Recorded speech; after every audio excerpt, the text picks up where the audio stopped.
Hello everyone, my name is Gary O'Mealy, and in this video we are going to wrap up our discussion on the endocrine system by talking about endocrine pathologies. So we've talked about the ways in which the endocrine system regulates the levels of hormones through negative feedback. So there's simple ways of doing this through simple endocrine reflexes, and then there's more complicated ways of doing this, especially in the cases of the thyroid, the adrenal cortex, and the gonads that are secreting hormones whose production is overseen by both the hypothalamus and the anterior pituitary. So hormonal signaling forms the basis for the need of having these negative feedback mechanisms, because we have seen before and we will continue to see that having too much hormone or having too little hormone produces problems because these hormones are sending messages throughout the body. So there are going to be problems associated with having too much message in the blood or having too little message in the blood. We send these endocrine and hormonal based messages because we have something that needs to be accomplished in the body. So we need to make sure that we are managing the levels of those hormones appropriately. Naturally, if you don't do a good job of this and you are secreting too much hormone or too little hormone, that is going to lead to problems and likely to disease. So generally, we can have two major problems associated with hormonal secretion. We can either be making too much hormone, which is called hypersecretion, or we can be making too little hormone, which is called hyposecretion. So we've already explored the idea before about how having too much or too little hormone can affect the size and therefore the function of particular glands. If a particular tissue is understimulated, it tends to shrink in size, which is called atrophy. And if a tissue is overstimulated, it tends to grow in size, which is called hypertrophy. Now, I would caution you to realize that this actually does not apply to every single kind of hormone or neurotransmitter. It tends to apply to the ones that are classified as trophic hormones, especially those that are secreted by the anterior pituitary. Okay, so when it comes to endocrine pathologies, we can classify them in two different ways. Number one, we have primary pathologies in which the specific dysfunction is in a terminal hormone-secreting gland like the thyroid or the adrenals. And then you have secondary pathologies in which the dysfunction is localized to a regulator of the hormone-secreting glands, such as the hypothalamus or pituitary. So we'll clarify what these two types of pathologies really mean in the coming slides.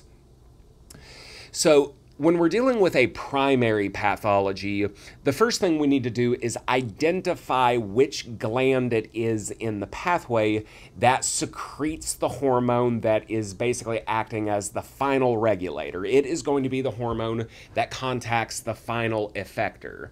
So for example, with thyroid, we've seen before how the thyroid secretes thyroid hormone, the anterior pituitary secretes TSH, which causes the thyroid to secrete thyroid hormone. The hypothalamus further up secretes the TRH that causes the anterior pituitary to secrete the TSH that causes the thyroid to secrete thyroid hormone. So when it comes to this gland that secretes the final hormone, in this case we're talking about the thyroid because it secretes thyroid hormone. We're talking about the adrenal cortex, which secretes cortisol. We're talking about the gonads, which secrete either testosterone or estrogen. So those are the final hormone secreting glands. So those hormones that come from those glands are basically the final word in the communication pathway. So again, if you want to use an example, for metabolic regulation, this would be the thyroid. For reproductive maintenance, that would be the testes or ovaries. For stress responses, that would be the adrenals, right? So the final gland, the final hormone in the pathway. We're not talking about regulators like the hypothalamus or pituitary. We're talking about the last gland in the chain. So again, a primary pathology indicates that the dysfunction is in that particular gland, in the thyroid, in the adrenals, in the testes or ovaries. So not in the way it's regulated by the hypothalamus or pituitary, but in that final gland. So another way of kind of more casually phrasing this, in other words, if you want to use the thyroid as an example, we could say, okay, the reason why the thyroid is producing too little thyroid hormone is because there's something wrong with the thyroid itself, okay? So if we contrast that with secondary pathologies, a secondary pathology indicates that the dysfunction is not in glands like the thyroid or the adrenals or the testes or the ovaries, but rather in the way the anterior pituitary or hypothalamus are directing them or regulating them. So phrasing it again, we could say for a secondary pathology, well, the reason why the thyroid is not producing enough thyroid hormone, it's not because there's something wrong with the thyroid itself, it's because there's either something wrong with the anterior pituitary. The anterior pituitary might be making too little TSH, or the hypothalamus might be making too little TRH. Nothing wrong with the thyroid, it's only following instructions. For a secondary pathology, the problem is either with the anterior pituitary or with the hypothalamus, not with the thyroid or the adrenals or the testes or ovaries. So the challenge is going to be in how do we distinguish between a primary and a secondary pathology, okay? Now, if you're dealing with a very simple endocrine reflex type hormonal pathway, like with the pancreas and insulin and glucagon, then that's more than likely just going to be a primary disorder by default, because it's the only gland in the chain. It's not being overseen or regulated by the hypothalamus or pituitary, so those tend to be primary disorders by default. But however, we have seen that many endocrine reflexes do have oversight from the hypothalamus and the anterior pituitary, so figuring those out and distinguishing between primary and secondary is going to be a little bit more complicated. Now, it's totally doable, but we are going to need to figure out what kind of information we need to have on hand in order to be able to figure that out. So what kind of information do we need? Now, we can have one of two pieces of information to kind of sleuth this out. Number one, the levels of the individual hormones. Now, the levels of the final hormone in the chain, whether it's thyroid hormone or cortisol or testosterone or estrogen, those are typically going to be easy to figure out, more than likely because of the outward symptoms. So if someone comes to you and they've gained a lot of weight, they're feeling cold all the time, they're feeling tired all the time, those are classical symptoms of hypothyroidism. So it's not going to really take a rocket surgeon to figure out that, okay, well, this person's not producing enough thyroid hormone, right? Figuring out what the levels of TSH and TRH are is not something that's going to be immediately obvious based on the symptoms. Okay, so one thing that we might need is the levels of all individual hormones, or we could get the sizes of the involved tissues or glands. Now, that may be a little difficult, it may be a little invasive to get unless you're doing ultrasonography or a PET scan or something like that, but we need one of these two pieces of information in order to figure out what's going on. Okay, so let's do some case studies here to get some practice with distinguishing between primary and secondary pathologies.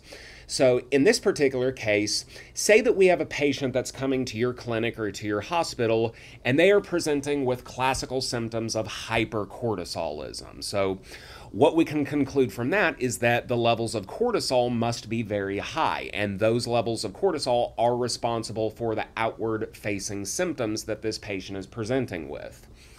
Okay, so without any additional information, we can't say for sure whether this is a primary or a secondary presentation of the disease. Preferably, we would like to have the relative levels of all three hormones, okay? So let's say that we get that. So we know cortisol levels are very high, ACTH and CRH levels are relatively low. Now, just that in and of itself, unless you've had lots and lots and lots of practice with this, that may not be enough by itself. So what I would recommend you do as you are learning how to do this and how to analyze these sorts of situations is to ask a very good preliminary question. Very simple, very fundamental. Why are cortisol levels high? What is the scientific explanation for why cortisol levels are high? And secondly, can I get a satisfactory answer to that question? Okay?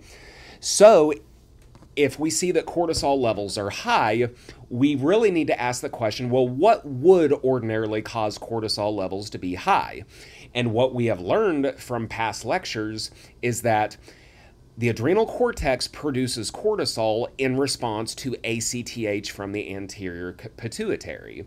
So, because we know the hormone ACTH directs the adrenal cortex to produce cortisol, we would have to conclude that, okay, the only sensible and logical explanation for cortisol being high is if the anterior pituitary is producing a lot of ACTH. But that does not seem to be the case. The adrenal cortex is producing a lot of cortisol in spite of the fact that the anterior pituitary is not instructing it to do so. So if you look here, the anterior pituitary is not really sending the ACTH message to the adrenal cortex. So really what's happening here is the adrenal cortex is producing cortisol despite not being told to do so by the anterior pituitary. It's like it has gone rogue. So that is enough information for us to conclude that this is a primary pathology. The adrenal cortex is producing a lot of cortisol despite not being instructed to do so by the anterior pituitary. So nice and simple. So that is one example of how to distinguish between a primary and a secondary pathology. Let's do another one. So this is case study number 2. So now we're going to imagine that we have a second patient that comes to your hospital or clinic, and they are presenting with exactly the same symptoms as patient number 1. High cortisol levels will produce almost exactly the same symptoms. However, just because the symptoms are identical, we cannot assume that this is going to be exactly the same presentation of the disease. Just because cortisol levels are high again, that doesn't mean we're also dealing with a primary pathology. We need to properly investigate like we did before. So now that we have all 3 levels of the hormones, we can see that CRH levels are low, ACTH and cortisol levels are high. So again, the outward symptoms are the same here because of the high cortisol levels, but we need to appropriately analyze this case as being different because it is different. Now this time, if we start in the same place by asking the fundamental question of why are cortisol levels high, this time we do get a satisfactory answer. The adrenal cortex is overproducing cortisol because the anterior pituitary is producing a lot of ACTH. So in this case, we can say that, okay, this is obviously not a primary pathology because the adrenal cortex is just following instructions, okay? It is producing a lot of cortisol because it is receiving a lot of ACTH. And ACTH is basically the anterior pituitary's way of telling the adrenal cortex, you need to be making cortisol. So nothing seems to be wrong with the adrenal cortex here. So this has to be some kind of secondary pathology. The only question becomes, is it a problem with the anterior pituitary or is it a problem with the hypothalamus? It would be nice to know. So if we focus our attention here, now we need to be asking the question, well, why is the anterior pituitary producing so much ACTH? A satisfactory answer to that question would be, okay, well, the anterior pituitary is producing a lot of ACTH because the hypothalamus is telling it to do that. So is that what's happening here? Well, no, it's not. The hypothalamus is not producing a lot of CRH. We know that the anterior pituitary will normally secrete ACTH when it receives that CRH stimulation from the hypothalamus, but because CRH levels are very low, this is a case of the anterior pituitary producing a lot of ACTH despite not being told to do so. So the defect here must be in the anterior pituitary. If we look at one final case study, this is a third patient that again is coming with identical symptoms to your clinic or hospital. Again, the symptoms are going to look almost identical because cortisol levels are high, but once again, we need to properly investigate by getting the levels of all 3 hormones. Well, now all 3 hormone levels appear to be high. There doesn't appear to be anything wrong with the adrenals or the anterior pituitary, since their hormone overproduction is logically explained by the levels of the hormone that comes above them. So obviously this must be a secondary pathology, but this time the defect is clearly in the hypothalamus. The anterior pituitary is producing a lot of ACTH because the hypothalamus is producing a lot of CRH. The adrenal cortex is producing a lot of cortisol because the anterior pituitary is producing a lot of ACTH.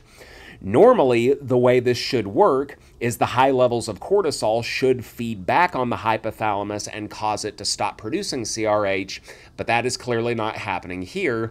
The hypothalamus is producing a large amount of CRH despite there not being a specific need for it. Don't forget, the hypothalamus has sensory cells here, so the hypothalamus ought to be sensing that there is no specific need for any further CRH, but it is not doing that. Okay, so hopefully you feel more comfortable now analyzing these sorts of situations and figuring out whether you're dealing with a primary or secondary pathology. Now here I am showing you a table showing examples of some, I don't want to say common, but some relatively common endocrine pathologies as far as endocrine pathologies go. So here you can actually see the description and you can reason out whether it's primary or secondary. So for example, Cushing's disease is a disease of hypercortisolism. The description here says that the anterior pituitary overproduces ACTH. Well, if we're going out of our way to say that it is the fault of the anterior pituitary, that must make it secondary. Addison's disease is a case of hypocortisolism, and the explanation here is that the adrenal glands sustain damage because of autoimmune attack. Because the damage specifically happens to the adrenals and not to the pituitary or hypothalamus, this must be a primary disease. You can see a couple of cases of thyroid disease here, and then here you can see an example of a problem with growth hormone secretion. There are all kinds of endocrine pathologies out there, so if you're interested, I would encourage you to explore them and to study them a little bit. Okay, that's going to wrap up this video. Here is a list of some vocabulary terms you might want to be aware of. And for checking your understanding, number one, what information is necessary to distinguish between a primary and a secondary endocrine pathology or disease? And number two, why would patients with primary and secondary hyperthyroidism present with nearly identical symptoms? All right, that's going to wrap up this video. If you have any questions at all, feel free to drop them in the comments section. Otherwise, I will see you for the next video. So long.